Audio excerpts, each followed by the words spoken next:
জয় মা তারা, জয় গুরু বামদেব। গল্পকথায় তারাপীঠে আপনাদের সুস্বাগতম। চলুন বন্ধুরা, প্রতিদিনের মতো আজও আপনাদের দর্শন করায় মহাপীঠ তারাপীঠের আনন্দময়ী তারামায়ের মন্দির প্রাঙ্গণ। কিছুক্ষণ হলো আনন্দময়ী তারামায়ের সন্ধ্যা আরতি শেষ হয়েছে। মন্দির প্রাঙ্গণে চলছে সন্ধ্যা আরতির প্রসাদ বিতরণ। চলুন এবার আপনাদের মন্দিরের কাছাকাছি নিয়ে যায়। প্রচুর ভক্তগণের সমাগম আর জয় মা তারা ধ্বনিতে মন্দির চমচমাট। ওই চলছে প্রসাদ বিতরণ। চলুন আর দেরি না করে গল্প করতে করতে বরং এগিয়ে যায় তারা মায়ের গর্ভ মন্দিরের কাছাকাছি। ভিডিওটি দেখতে দেখতে কমেন্টে জয় মা তারা লিখতে ভুলবেন না।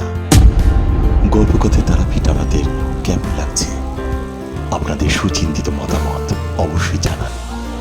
না বন্ধুরা, চলুন জয় মা তারা বলতে বলতে চলুন গল্প গিয়ে যায়।